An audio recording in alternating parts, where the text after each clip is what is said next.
Hi, welcome back to my channel and welcome if you're new. This is part 2 of Crime and Punishment. You'll find the previous parts on the top right corner of the screen. Don't forget to subscribe for more audiobooks and narration videos.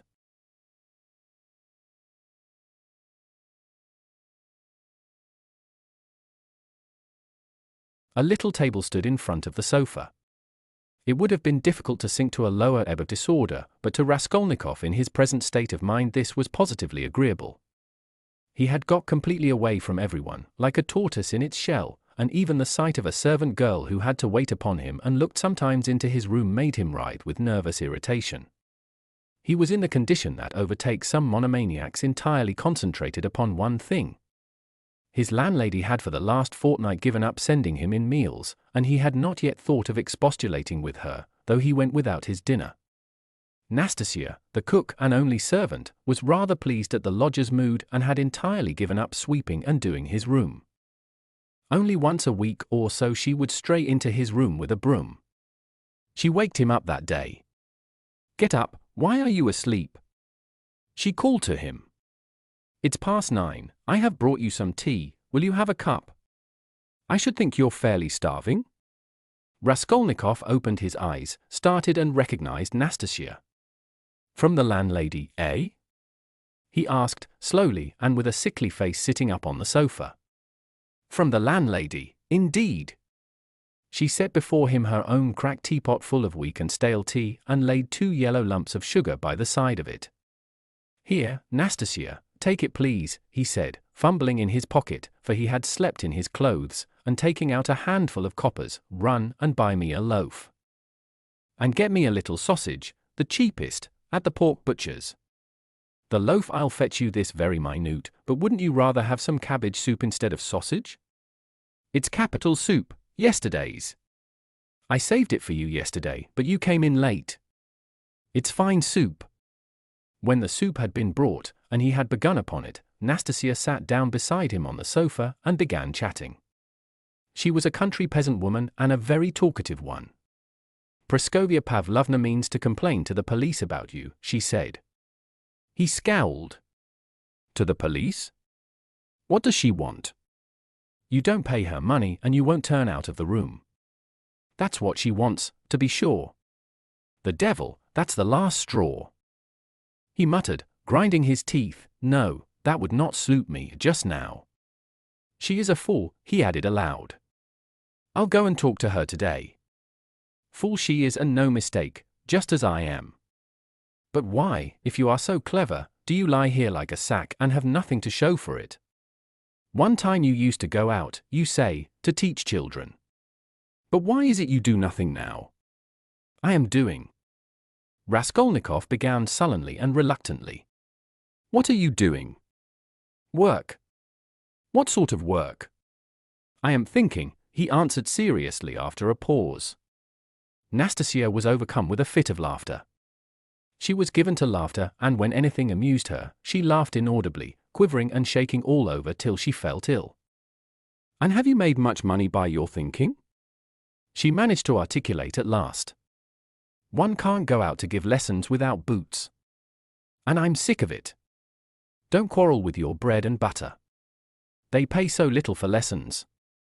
What's the use of a few coppers?" he answered, reluctantly, as though replying to his own thought. "And you want to get a fortune all at once?" He looked at her strangely. "Yes, I want a fortune," he answered firmly, after a brief pause. "Don't be in such a hurry, you quite frighten me. Shall I get you the loaf or not?" "As you please." "Ah, I forgot. A letter came for you yesterday when you were out." "A letter? For me? From whom?" "I can't say. I gave 3 kopecks of my own to the postman for it." "Will you pay me back?" "Then bring it to me, for God's sake, bring it," cried Raskolnikov, greatly excited. "Good God!" A minute later the letter was brought him. That was it, from his mother, from the province of R. He turned pale when he took it. It was a long while since he had received a letter, but another feeling also suddenly stabbed his heart. "Nastasia, leave me alone, for goodness sake," Here are your 3 kopecks, but for goodness sake, make haste and go." The letter was quivering in his hand. He did not want to open it in her presence. He wanted to be left alone with this letter. When Nastasia had gone out, he lifted it quickly to his lips and kissed it. Then he gazed intently at the address. The small, sloping handwriting, so dear and familiar, of the mother who had once taught him to read and write. He delayed. He seemed almost afraid of something. At last he opened it. It was a thick, heavy letter, weighing over 2 ounces. 2 large sheets of note paper were covered with very small handwriting. "My dear Rodya," wrote his mother, "it's 2 months since I last had a talk with you by letter, which has distressed me and even kept me awake at night, thinking. But I am sure you will not blame me for my inevitable silence. You know how I love you. You are all we have to look to, Downia and I. You are our all, our one hope, our one stay. What a grief it was to me when I heard that you had given up the university some months ago, for want of means to keep yourself, and that you had lost your lessons and your other work.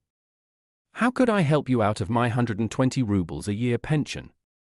The 15 rubles I sent you 4 months ago I borrowed, as you know, on security of my pension, from Vasily Ivanovich Varushin, a merchant of this town. He is a kind-hearted man and was a friend of your father's too.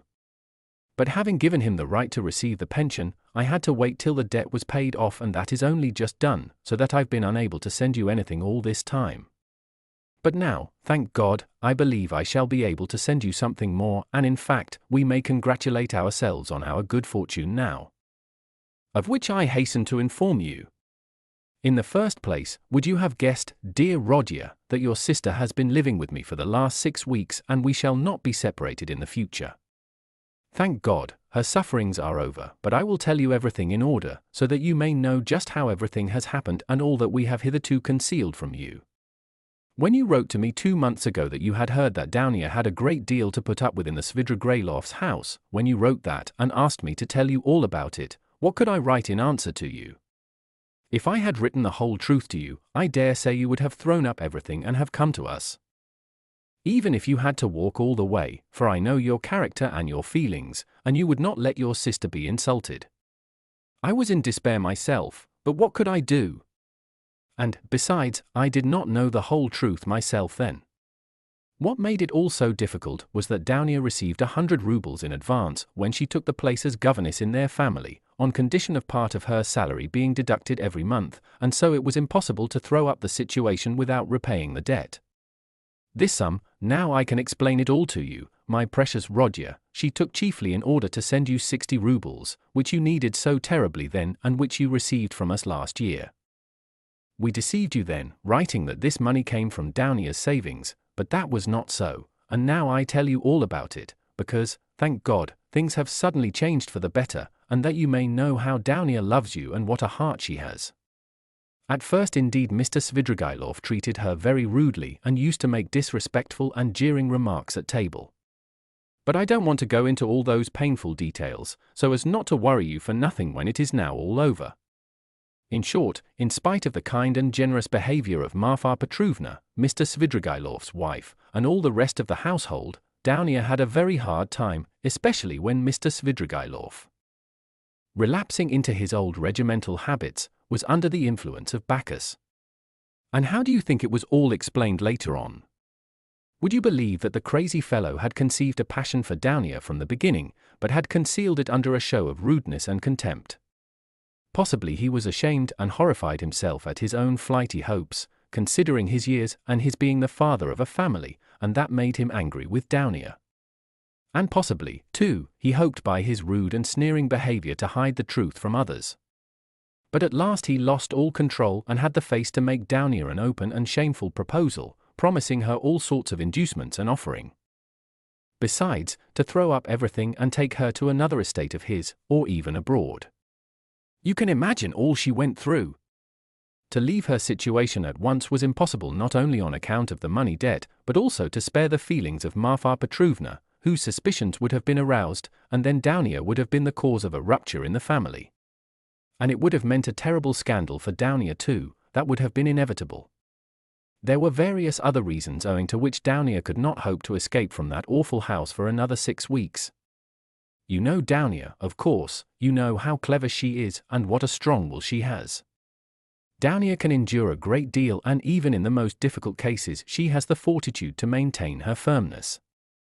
She did not even write to me about everything for fear of upsetting me, although we were constantly in communication. It all ended very unexpectedly. Marfa Petrovna accidentally overheard her husband imploring Downia in the garden, and, putting quite a wrong interpretation on the position, threw the blame upon her, believing her to be the cause of it all. An awful scene took place between them on the spot in the garden.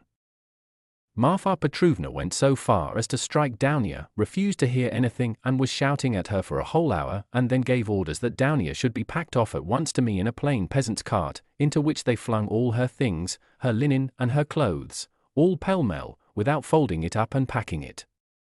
And a heavy shower of rain came on, too, and Downia, insulted and put to shame, had to drive with a peasant in an open cart all the 17 versts into town. Only think now, what answer could I have sent to the letter I received from you 2 months ago, and what could I have written? I was in despair. I dared not write to you the truth, because you would have been very unhappy. Mortified and indignant, and yet what could you do? You could only perhaps ruin yourself, and, besides, Downia would not allow it, and fill up my letter with trifles when my heart was so full of sorrow, I could not. For a whole month the town was full of gossip about this scandal, and it came to such a pass that Downia and I dared not even go to church on account of the contemptuous looks, whispers, and even remarks made aloud about us. All our acquaintances avoided us, nobody even bowed to us in the street, and I learnt that some shopmen and clerks were intending to insult us in a shameful way, smearing the gates of our house with pitch, so that the landlord began to tell us we must leave. All this was set going by Marfa Petrovna, who managed to slander Downia and throw dirt at her in every family. She knows everyone in the neighborhood, and that month she was continually coming into the town, and as she is rather talkative and fond of gossiping about her family affairs, and particularly of complaining to all and each of her husband, which is not at all right, so in a short time she had spread her story not only in the town, but over the whole surrounding district. It made me ill, but Downia bore it better than I did, and if only you could have seen how she endured it all and tried to comfort me and cheer me up. She is an angel. But by God's mercy, our sufferings were cut short. Mr.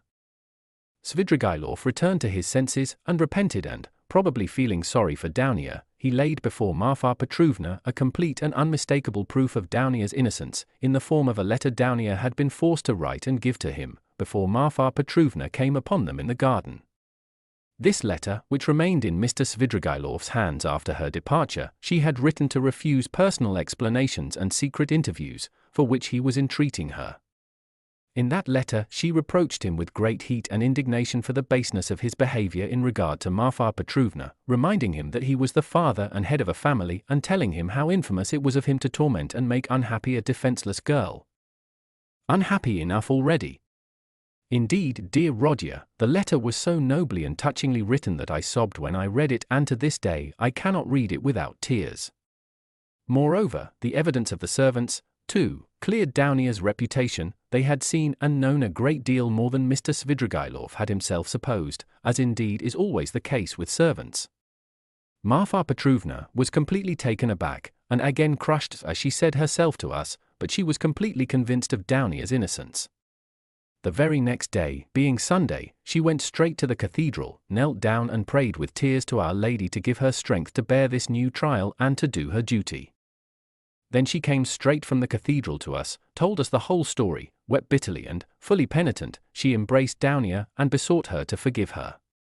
The same morning, without any delay, she went round to all the houses in the town, and everywhere, shedding tears, she asserted in the most flattering terms Downia's innocence and the nobility of her feelings and her behavior.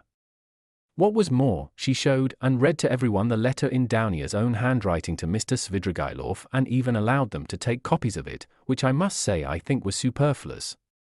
In this way she was busy for several days in driving about the whole town, because some people had taken offense through precedence having been given to others.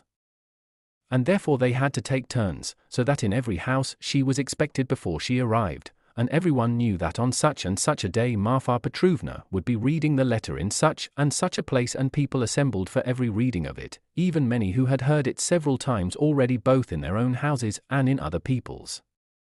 In my opinion, a very great deal of all this was unnecessary, but that's Marfa Petrovna's character. Anyway, she succeeded in completely re-establishing Dounia's reputation, and the whole ignominy of this affair rested as an indelible disgrace upon her husband, as the only person to blame, so that I really began to feel sorry for him. It was really treating the crazy fellow too harshly. Dounia was at once asked to give lessons in several families, but she refused. All of a sudden everyone began to treat her with marked respect, and all this did much to bring about the event by which, one may say, our whole fortunes are now transformed. You must know, dear Rodia, that Dounia has a suitor and that she has already consented to marry him. I hasten to tell you all about the matter, and though it has been arranged without asking your consent, I think you will not be aggrieved with me or with your sister on that account, for you will see that we could not wait and put off our decision till we heard from you. And you could not have judged all the facts without being on the spot. This was how it happened. He is already of the rank of a councillor, Pyotr Petrovitch Luzin, and is distantly related to Marfa Petrovna, who has been very active in bringing the match about. It began with his expressing through her his desire to make our acquaintance. He was properly received, drank coffee with us, and the very next day he sent us a letter in which he very courteously made an offer and begged for a speedy and decided answer. He is a very busy man and is in a great hurry to get to Petersburg, so that every moment is precious to him.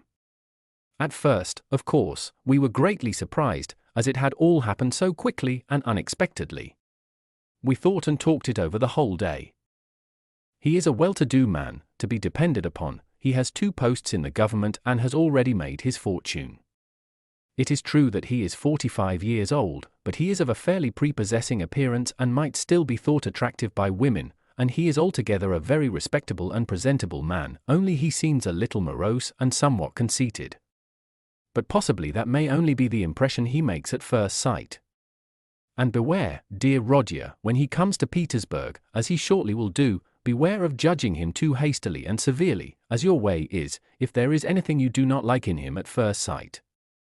I give you this warning, although I feel sure that he will make a favorable impression upon you. Moreover, in order to understand any man one must be deliberate and careful to avoid forming prejudices and mistaken ideas, which are very difficult to correct and get over afterwards. And Pyotr Petrovitch, judging by many indications, is a thoroughly estimable man.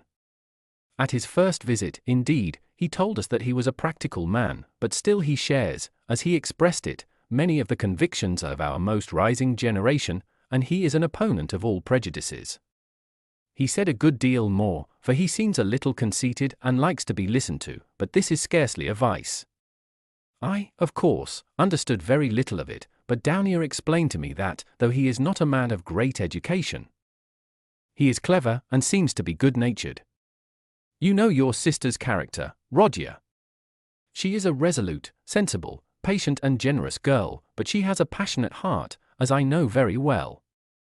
Of course, there is no great love either on his side or on hers, but Dounia is a clever girl and has the heart of an angel, and will make it her duty to make her husband happy, who on his side will make her happiness his care. Of that we have no good reason to doubt, though it must be admitted the matter has been arranged in great haste. Besides, he is a man of great prudence, and he will see, to be sure of himself, that his own happiness will be the more secure, the happier Dounia is with him. And as for some defects of character, for some habits and even certain differences of opinion, which indeed are inevitable even in the happiest marriages, Dounia has said that, as regards all that, she relies on herself, that there is nothing to be uneasy about, and that she is ready to put up with a great deal, if only their future relationship can be an honorable and straightforward one. He struck me, for instance, at first, as rather abrupt, but that may well come from his being an outspoken man, and that is no doubt how it is. For instance, at his second visit, after he had received Dounia's consent, in the course of conversation, he declared that before making Dounia's acquaintance, he had made up his mind to marry a girl of good reputation, without dowry and, above all, one who had experienced poverty, because, as he explained, a man ought not to be indebted to his wife, but that it is better for a wife to look upon her husband as her benefactor. I must add that he expressed it more nicely and politely than I have done, for I have forgotten his actual phrases and only remember the meaning. And, besides, it was obviously not said of design, but slipped out in the heat of conversation, so that he tried afterwards to correct himself and smooth it over, but all the same it did strike me as somewhat rude, and I said so afterwards to Dounier. But Dounier was vexed, and answered that the words are not deeds, and that, of course, is perfectly true. Dounier did not sleep all night before she made up her mind, and, thinking that I was asleep, she got out of bed and was walking up and down the room all night. At last she knelt down before the icon and prayed long and fervently, and in the morning she told me that she had decided. I have mentioned already that Pyotr Petrovitch is just setting off for Petersburg, where he has a great deal of business, and he wants to open a legal bureau. He has been occupied for many years in conducting civil and commercial litigation, and only the other day he won an important case. He has to be in Petersburg because he has an important case before the Senate. So, Roger dear, he may be of the greatest use to you, in every way indeed, and Dounier and I have agreed that from this very day you could definitely enter upon your career and might consider that your future is marked out and assured for you. Oh, if only this comes to pass! This would be such a benefit that we could only look upon it as a providential blessing. Dounier is dreaming of nothing else. We have even ventured already to drop a few words on the subject to Pyotr Petrovitch. He was cautious in his answer, and said that, of course, as he could not get on without a secretary, it would be better to be paying a salary to a relation than to a stranger, if only the former were fitted for the duties, as though there could be doubt of your being fitted, but then he expressed doubts whether your studies at the university would leave you time for work at his office. The matter dropped for the time, but Dounier is thinking of nothing else now. She has been in a sort of fever for the last few days, and has already made a regular plan for your becoming in the end an associate and even a partner in Pyotr Petrovitch's business, which might well be, seeing that you are a student of law.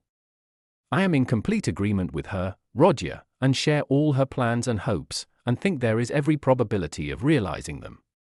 And in spite of Pyotr Petrovitch's evasiveness, very natural at present, since he does not know you, Dounier is firmly persuaded that she will gain everything by her good influence over her future husband. This she is reckoning upon. Of course we are careful not to talk of any of these more remote plans to Pyotr Petrovitch, especially of your becoming his partner. He is a practical man and might take this very coldly. It might all seem to him simply a daydream. Nor has either Dounier or I breathed a word to him of the great hopes we have of his helping us to pay for your university studies. We have not spoken of it in the first place, because it will come to pass of itself, later on, and he will no doubt without wasting words offer to do it of himself, as though he could refuse Dounier that, the more readily since you may by your own efforts become his right hand in the office, and receive this assistance not as a charity, but as a salary earned by your own work. Dounier wants to arrange it all like this, and I quite agree with her. And we have not spoken of our plans for another reason, that is, because I particularly wanted you to feel on an equal footing when you first meet him. When Dounier spoke to him with enthusiasm about you, he answered that one could never judge of a man without seeing him close, for oneself, and that he looked forward to forming his own opinion when he makes your acquaintance. Do you know, my precious Roger, I think that perhaps for some reasons, nothing to do with Pyotr Petrovitch though, simply for my own personal, perhaps old womanish, fancies, I should do better to go on living by myself, apart, than with them, after the wedding. I am convinced that he will be generous and delicate enough to invite me and to urge me to remain with my daughter for the future, and if he has said nothing about it hitherto, it is simply because it has been taken for granted, but I shall refuse. I have noticed more than once in my life that husbands don't quite get on with their mothers-in-law, and I don't want to be the least bit in anyone's way, and for my own sake, too, would rather be quite independent, so long as I have a crust of bread of my own, and such children as you and Dounier. If possible, I would settle somewhere near you, for the most joyful piece of news, dear Roger, I have kept for the end of my letter. Know then, my dear boy, that we may, perhaps, be all together in a very short time and may embrace one another again after a separation of almost 3 years. It is settled for certain that Dounier and I are to set off for Petersburg, exactly when I don't know, but very, very soon, possibly in a week. It all depends on Pyotr Petrovitch, who will let us know when he has had time to look round him in Petersburg. To suit his own arrangements he is anxious to have the ceremony as soon as possible, even before the fast of Our Lady, if it could be managed, or if that is too soon to be ready, immediately after. Oh, with what happiness I shall press you to my heart! Downia is all excitement at the joyful thought of seeing you. She said one day in joke that she would be ready to marry Pyotr Petrovitch for that alone. She is an angel. She is not writing anything to you now, and has only told me to write that she has so much to tell you that she is not going to take up her pen now, for a few lines would tell you nothing, and it would only mean upsetting herself. She bids me send you her love and innumerable kisses. But although we shall be meeting so soon, perhaps I shall send you as much money as I can in a day or two. Now that everyone has heard that Downia is to marry Pyotr Petrovitch, my credit has suddenly improved, and I know that Afanasy Ivanovitch will trust me now even to 75 rubles on the security of my pension. So that perhaps I shall be able to send you 25 or even 30 rubles. I would send you more, but I am uneasy about our travelling expenses, for though Pyotr Petrovitch has been so kind as to undertake part of the expenses of the journey, that is to say, he has taken upon himself the conveyance of our bags and big trunk, which will be conveyed through some acquaintances of his, we must reckon upon some expense on our arrival in Petersburg, where we can't be left without a halfpenny, at least for the first few days. But we have calculated it all, Downia and I, to the last penny, and we see that the journey will not cost very much. It is only 90 versts from us to the railway, and we have come to an agreement with a driver we know, so as to be in readiness, and from there Downia and I can travel quite comfortably third class. So that I may very likely be able to send to you not 25, but 30 rubles. But enough, I have covered 2 sheets already and there is no space left for more. Our whole history, but so many events have happened. And now, my precious Rodya, I embrace you and send you a mother's blessing till we meet. Love Downia your sister, Rodya, love her as she loves you and understand that she loves you beyond everything, more than herself. She is an angel and you, Rodya, you are everything to us, our one hope, our one consolation. If only you are happy, we shall be happy. Do you still say your prayers, Rodya, and believe in the mercy of our Creator and our Redeemer? I am afraid in my heart that you may have been visited by the new spirit of infidelity that is abroad today. If it is so, I pray for you. Remember, dear boy, how in your childhood, when your father was living, you used to lisp your prayers at my knee, and how happy we all were in those days. Goodbye, till we meet then, I embrace you warmly, warmly, with many kisses. Yours till death, Pulcheria Raskolnikov. Almost from the first, while he read the letter, Raskolnikov's face was wet with tears, but when he finished it, his face was pale and distorted and a bitter, wrathful and malignant smile was on his lips. He laid his head down on his threadbare dirty pillow and pondered a long time. His heart was beating violently, and his brain was in a turmoil. At last he felt cramped and stifled in the little yellow room that was like a cupboard or a box. His eyes and his mind craved for space. He took up his hat and went out, this time without dread of meeting anyone. He had forgotten his dread. He turned in the direction of the Vassilievsky Ostrov, walking along Vassilievsky Prospect as though hastening on some business, but he walked, as his habit was, without noticing his way, muttering and even speaking aloud to himself, to the astonishment of the passers-by. Many of them took him to be drunk. His mother's letter had been a torture to him, but as regards the chief fact in it, he had felt not one moment's hesitation, even whilst he was reading the letter. The essential question was settled, and irrevocably settled, in his mind, never such a marriage, while I am alive and Mr. Luzhin be damned. The thing is perfectly clear, he muttered to himself, with a malignant smile anticipating the triumph of his decision. No, mother, no, Downia, you won't deceive me. And then they apologize for not asking my advice and for taking the decision without me. I dare say. They imagine it is arranged now and can't be broken off, but we will see whether it can or not. A magnificent excuse, Pyotr Petrovitch is such a busy man that even his wedding has to be in post-haste. Almost by express.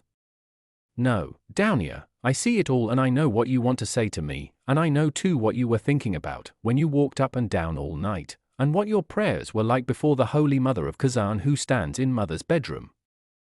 Bitter is the ascent to Golgotha.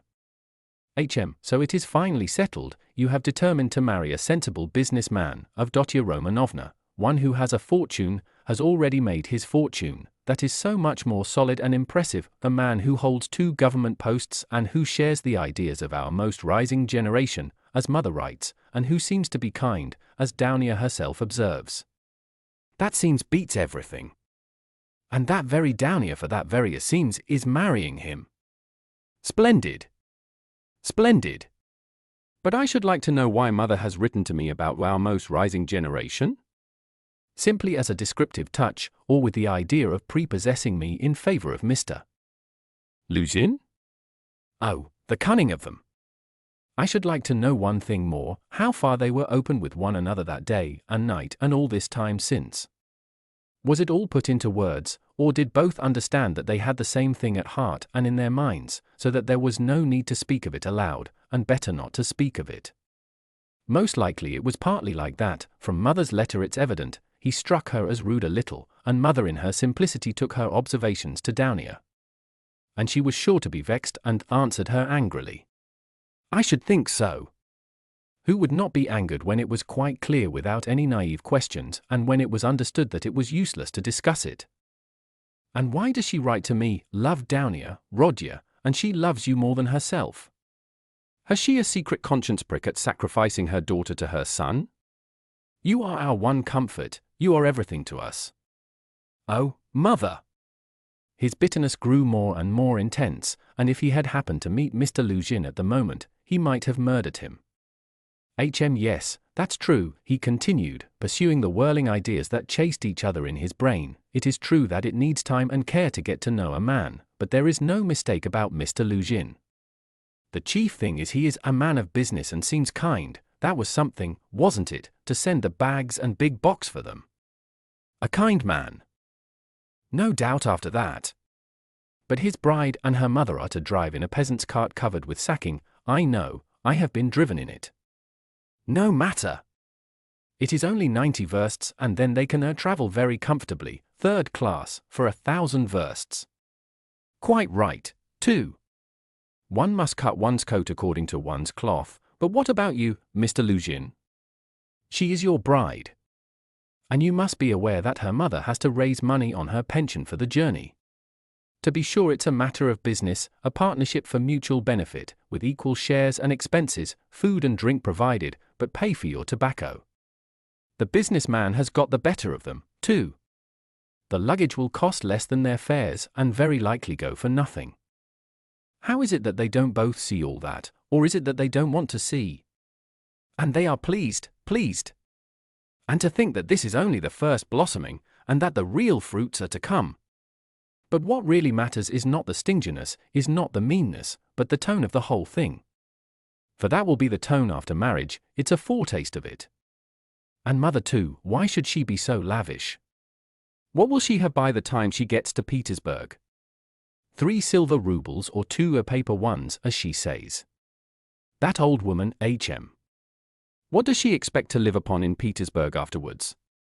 She has her reasons already for guessing that she could not live with Downier after the marriage. Even for the first few months. The good man has no doubt let slip something on that subject also, though Mother would deny it. I shall refuse, says she. On whom is she reckoning then? Is she counting on what is left of her 120 rubles of pension when Afanasy Ivanovitch's debt is paid? She knits woolen shawls and embroiders cuffs, ruining her old eyes. And all her shawls don't add more than 20 rubles a year to her 120, I know that.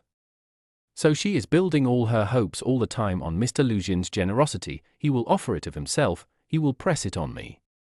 You may wait a long time for that. That's how it always is with these Schilleresque noble hearts. Till the last moment every goose is a swan with them, till the last moment, they hope for the best and will see nothing wrong, and although they have an inkling of the other side of the picture, yet they won't face the truth till they are forced to. The very thought of it makes them shiver. They thrust the truth away with both hands, until the man they deck out in false colors puts a fool's cap on them with his own hands. I should like to know whether Mr. Luzhin has any orders of merit. I bet he has the Anna in his buttonhole and that he puts it on when he goes to dine with contractors or merchants. He will be sure to have it for his wedding, too. Enough of him, confound him. Well, Mother, I don't wonder at, it's like her, God bless her, but how could Downier? Downia darling, as though I did not know you.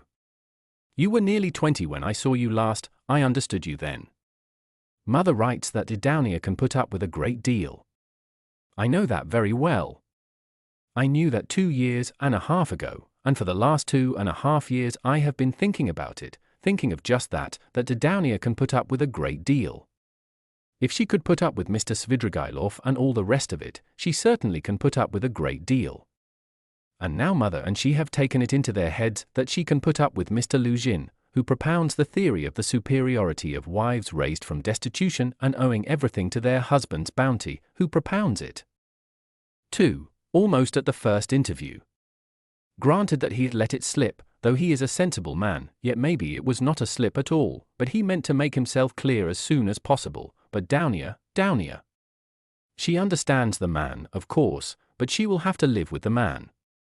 Why? She'd live on black bread and water, she would not sell her soul, she would not barter her moral freedom for comfort, she would not barter it for all Schleswig-Holstein, much less Mr. Luzhin's money. No, Downia was not that sort when I knew her, and she is still the same, of course. Yes, there's no denying, the Svidrigailovs are a bitter pill. It's a bitter thing to spend one's life a governess in the provinces for 200 rubles. But I know she would rather be a nigger on a plantation or a let with a German master than degrade her soul and her moral dignity by binding herself forever to a man whom she does not respect and with whom she has nothing in common for her own advantage. And if Mr. Luzhin had been of unalloyed gold or one huge diamond, she would never have consented to become his legal concubine. Why is she consenting then? What's the point of it? What's the answer? It's clear enough, for herself, for her comfort, to save her life she would not sell herself, but for someone else she is doing it. For one she loves, for one she adores, she will sell herself.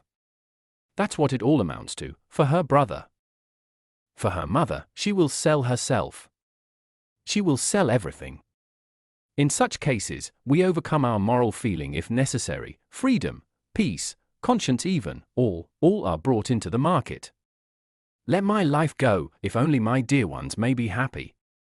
More than that, we become casuists, we learn to be Jesuitical and for a time maybe we can soothe ourselves, we can persuade ourselves that it is one's duty for a good object. That's just like us, it's as clear as daylight. It's clear that Rodion Romanovich Raskolnikov is the central figure in the business, and no one else. Oh, yes, she can ensure his happiness, keep him in the university, make him a partner in the office, make his whole future secure. Perhaps he may even be a rich man later on, prosperous, respected, and may even end his life a famous man. But my mother? It's all Rodya, precious Rodya, her firstborn. For such a son who would not sacrifice such a daughter. Oh, loving, over-partial hearts. Why, for his sake we would not shrink even from Sonia's fate. Sonia Marmeladov, the eternal victim so long as the world lasts. Have you taken the measure of your sacrifice, both of you? Is it right? Can you bear it? Is it any use? Is there sense in it? And let me tell you, Downia, Sonia's life is no worse than life with Mr. Luzhin. There can be no question of love, mother writes. And what if there can be no respect either? If on the contrary there is aversion, contempt, repulsion, what then? So you will have to keep up your appearance, too. Is not that so? Do you understand what that smartness means?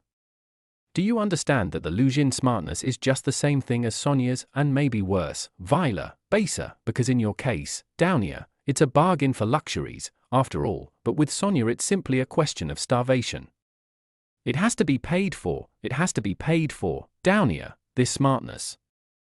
And what if it's more than you can bear afterwards, if you regret it? The bitterness, the misery, the curses, the tears hidden from all the world, for you are not a Marfa Petrovna. And how will your mother feel then? Even now she is uneasy. She is worried, but then, when she sees it all clearly. And I? Yes, indeed, what have you taken me for? I won't have your sacrifice, Downia, I won't have it, mother. It shall not be, so long as I am alive, it shall not. I won't accept it. He suddenly paused in his reflection and stood still. It shall not be? But what are you going to do to prevent it?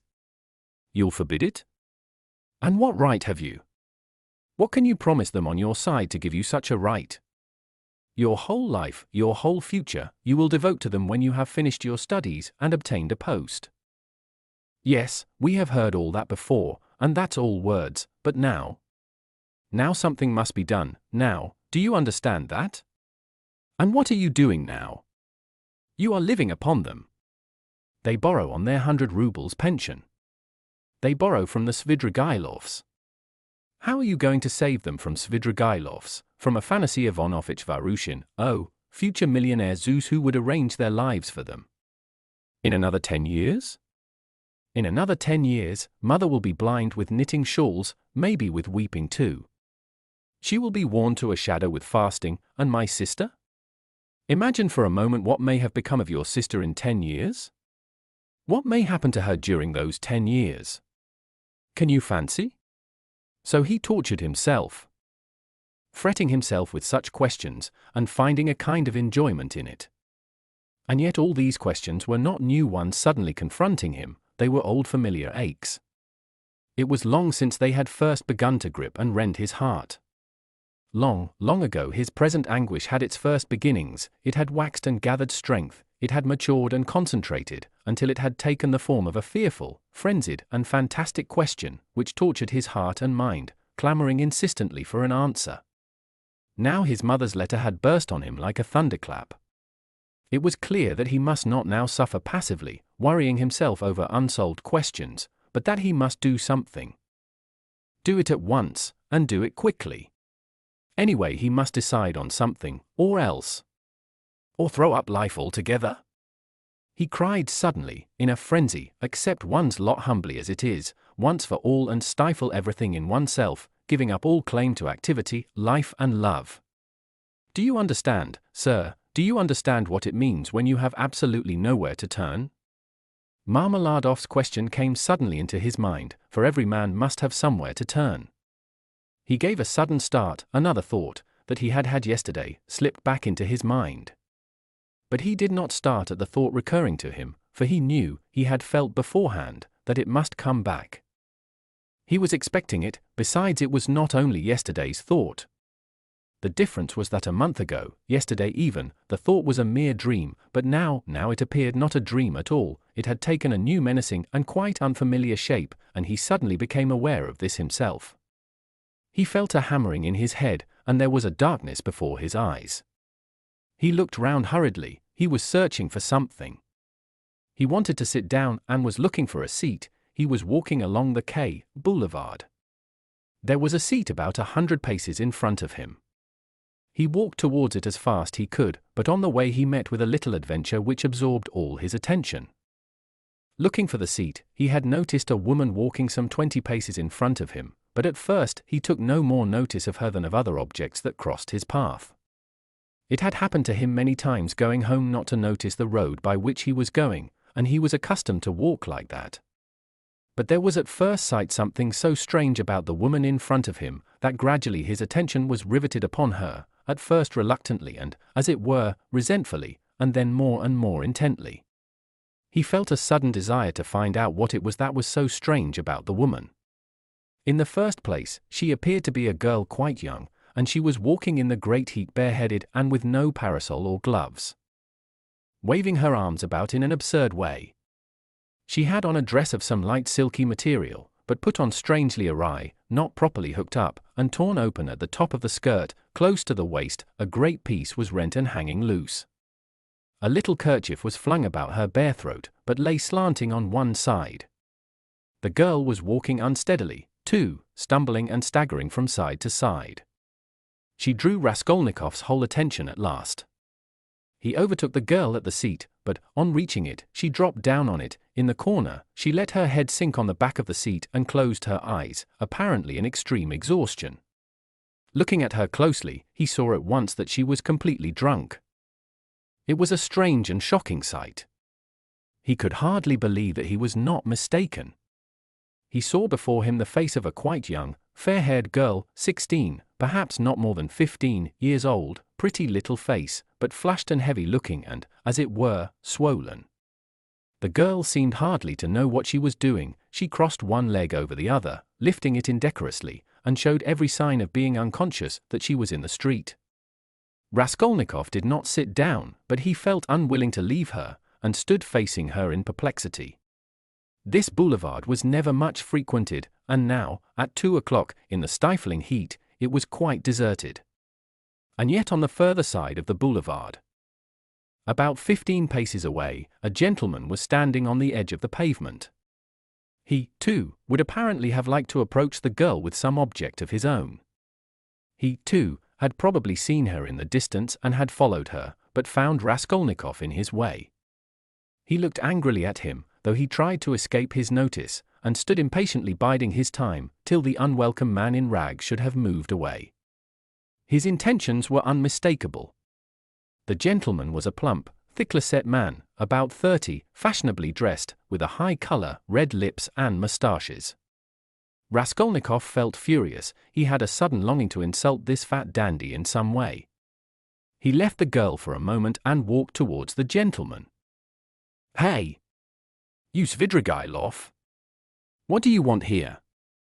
he shouted, clenching his fists and laughing, spluttering with rage. "What do you mean?" the gentleman asked sternly, scowling in haughty astonishment. "Get away, that's what I mean. How dare you, you low fellow!" He raised his cane. Raskolnikov rushed at him with his fists, without reflecting that the stout gentleman was a match for two men like himself. But at that instant someone seized him from behind, and a police constable stood between them. "That's enough, gentlemen, no fighting, please, in a public place. What do you want? Who are you?"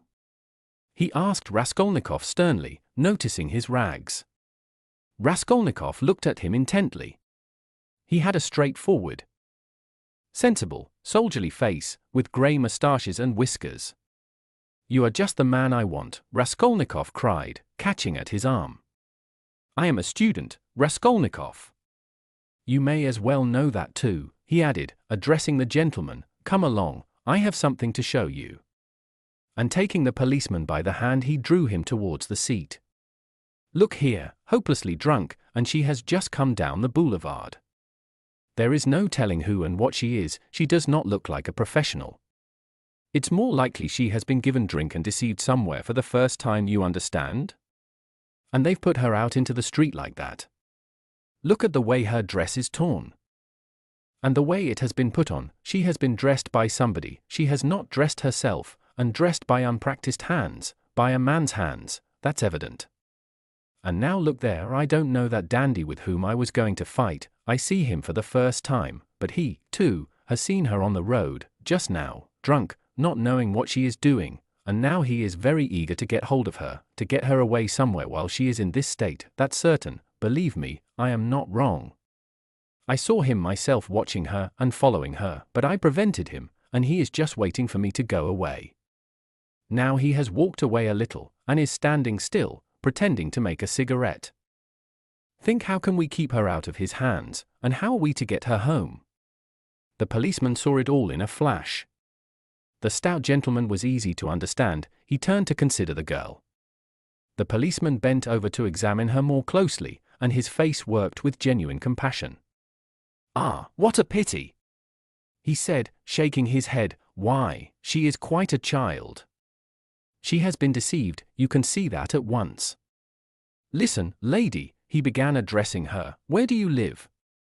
The girl opened her weary and sleepy-looking eyes, gazed blankly at the speaker and waved her hand.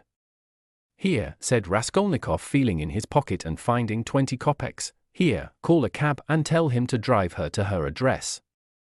"The only thing is to find out her address." Missy! The policeman began again, taking the money. "I'll fetch you a cab and take you home myself." "Where shall I take you, eh? Where do you live? Go away." "They won't let me alone," the girl muttered, and once more waved her hand. Ack, how shocking. "It's shameful, Missy, it's a shame." He shook his head again, shocked, sympathetic and indignant. "It's a difficult job," the policeman said to Raskolnikov, and as he did so, he looked him up and down in a rapid glance.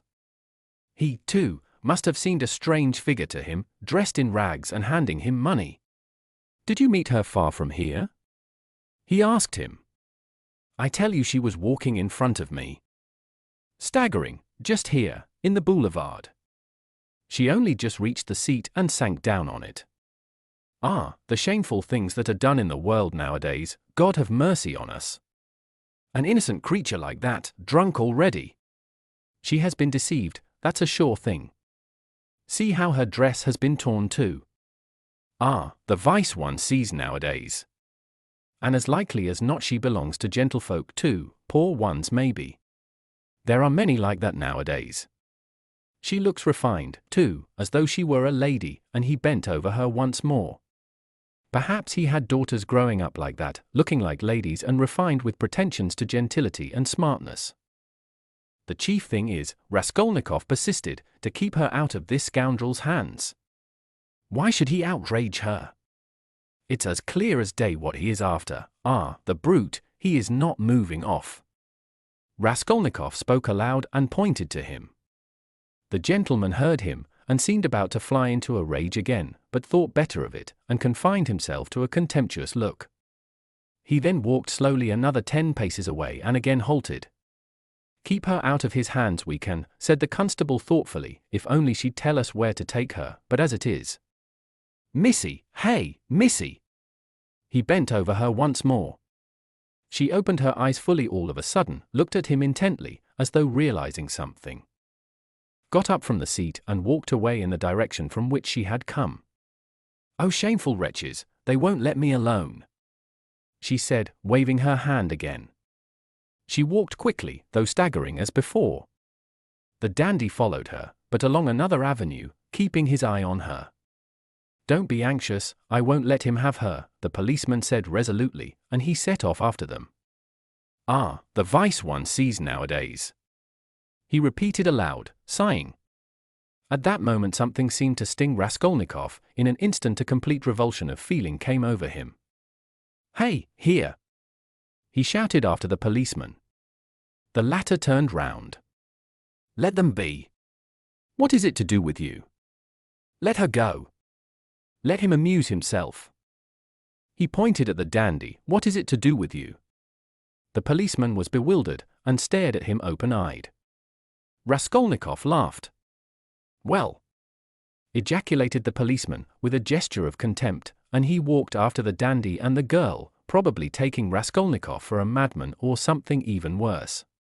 "He has carried off my 20 kopecks, Raskolnikov murmured angrily when he was left alone. "Well, let him take as much from the other fellow to allow him to have the girl and so let it end. And why did I want to interfere? Is it for me to help? Have I any right to help? Let them devour each other alive, what is to me? How did I dare to give him 20 kopecks? Were they mine?" In spite of those strange words he felt very wretched. He sat down on the deserted seat. His thoughts strayed aimlessly. He found it hard to fix his mind on anything at that moment. He longed to forget himself altogether, to forget everything, and then to wake up and begin life anew. "Poor girl," he said, looking at the empty corner where she had sat. "She will come to herself and weep, and then her mother will find out. She will give her a beating, a horrible, shameful beating, and then maybe turn her out of doors. And even if she does not, the Doria Frantsovnas will get wind of it, and the girl will soon be slipping out on the sly here and there. Then there will be the hospital directly. That's always the luck of those girls with respectable mothers, who go wrong on the sly, and then again the hospital, drink the taverns, and more hospital, in 2 or 3 years, a wreck, and her life over at 18 or 19. Have not I seen cases like that? And how have they been brought to it? Why, they've all come to it like that. But what does it matter? That's as it should be, they tell us. A certain percentage, they tell us, must every year go that way to the devil, I suppose, so that the rest may remain chaste, and not be interfered with. A percentage! What splendid words they have, they are so scientific, so consolatory. Once you've said a percentage, there's nothing more to worry about. If we had any other word, maybe we might feel more uneasy. But what if downier were one of the percentage? Of another one if not that one? But where am I going? He thought suddenly. Strange, I came out for something. As soon as I had read the letter I came out. I was going to Vasilyevsky Ostrov, to Razumihin. That's what it was, now I remember. What for, though? And what put the idea of going to Razumihin into my head just now? That's curious. He wondered at himself.